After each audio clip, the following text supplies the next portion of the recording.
বলে ফেলি সালাতু ওয়াসসালামু আলা সাইয়্যিদুল মুরসালিন ওয়া আলা আলিহি ওয়া আসহাবিহি আজমাইন।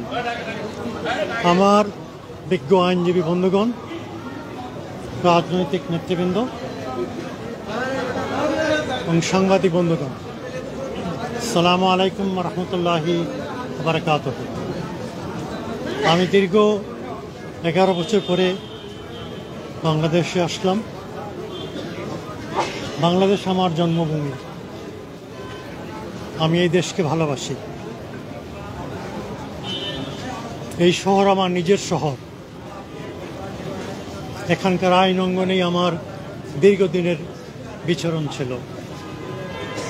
আজকে সুদীর্ঘ 11 বছর পরে এদেশে আসতে পেরে আমি আল্লাহ রাব্বুল আলামিনের শুকরিয়া আদায় করছি। বিমান যখন ঢাকার এয়ার স্পেসে অবতরণ করছিল,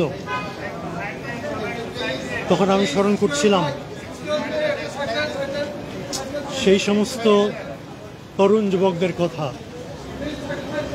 যারা সর্বোচ্চ স্যাক্রিফাইস করে আজকে দেশ এবং জাতির জন্য একটি মুক্ত পরিবেশ করে দিয়েছে।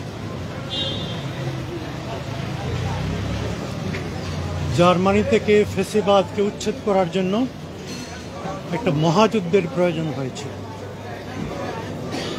সেই মহাযুদ্ধে তদানীন্তন 3টি বৃহৎ আমেরিকা, সোভিয়েত ইউনিয়ন এবং ব্রিটেন 5 বছর যুদ্ধ করতে হয়েছে। আমাদের এই যুবকরা তাদের বুকের তাজা রক্ত দিয়ে আমাদের জন্য এই স্বাধীনতা এনে দিয়েছে।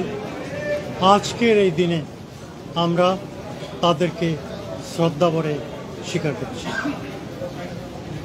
Without their supreme sacrifices and cool courage, we could not have obtained this independence. কিন্তু আমাদের যুদ্ধ শেষ হয়ে যায়নি। প্রতিটি বিপ্লবের পরেই সমস্যার সৃষ্টি হয়। ফ্রেঞ্চ বিপ্লবের পরে হয়েছে, আমেরিকান রিভলিউশনের পরে হয়েছে, শাহের পতনের পরে হয়েছে।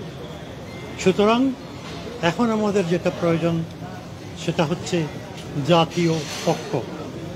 হিটলার চলে যাওয়ার পরে জার্মানি 2 ভাগে বিভক্ত হয়ে যায়। 1962 সালে সেখানে বার্লিন ওয়াল উঠে, কিন্তু আজকে সেই বার্লিন ওয়াল নেই, জার্মানি এক হয়ে গেছে। আমাদের আগামী দিনও যথেষ্ট কঠিন কাজ আমাদের করতে হবে, কিন্তু জাতীয় ঐক্য যদি আমাদের থাকে, 3টা বিষয়ে যদি জাতি একমত হতে পারে। 1 নম্বর হচ্ছে স্বাধীনতা, সার্বভৌমত্ব। 2 নম্বরে হচ্ছে গণতন্ত্র, আর 3 নম্বরে হচ্ছে অর্থনৈতিক উন্নয়ন। তাহলে ইনশাআল্লাহ বাংলাদেশ একটি সুখী, সমৃদ্ধশালী, কল্যাণ রাষ্ট্রে পরিণত হবে। একটা কথা বলে শেষ করছি। 1757 সালে ব্রিটিশ যখন এই দেশে আসে, তখন বাংলাদেশ ছিল দুনিয়ার সবচেয়ে সমৃদ্ধশালী দেশ। পার্টিকুলারলি বিগত সরকার এই দেশের সব কিছু ধ্বংস করে দিয়েছে। সুতরাং আমাদের সবাইকে ঐক্যবদ্ধ থাকতে হবে। এত কষ্ট করে শীতের রাতে আপনারা এসেছেন, আপনাদের সবাইকে আমার অন্তরের অন্তঃস্থল থেকে ধন্যবাদ জানাচ্ছি। আসসালামু আলাইকুম ওয়া রাহমাতুল্লাহি ওয়া বারাকাতুহু। স্যার একটা প্রশ্ন ছিল স্যার। এবং রাজনৈতিক অঙ্গন স্যার কবে আপনাকে ফিরে পাবেন? স্যার রাজনীতির তো আপনি 2টি জায়গা থেকে, জামাত থেকেও আপনি পদত্যাগ করেছেন, এবি পার্টি থেকেও পদত্যাগ করেছেন। তো আপনার আসলে কোনো বিশেষ রাজনৈতিক দল দুটির কোনোটিতে সক্রিয় হওয়ার ইচ্ছা আছে কিনা, বা সেটি কবে থেকে? আমি একজন আইনজীবী, আমি কোর্টরুম ব্যারিস্টার। 1980 সালে আমি ব্যারিস্টার হই। 5 বছর ইংল্যান্ডে প্র্যাকটিস করেছি, তারপরে এখানে ফিরে আসি। অনেক ইম্পর্টেন্ট কেস আমি করেছি। আমার অনেক জুনিয়র এখানে আছেন। ইটিভির কেস, পাবলিক সেফটি অ্যাক্ট, এই সমস্তের মাধ্যমে আইনের অঙ্গনে আমি আমার কন্ট্রিবিউশন রেখেছি।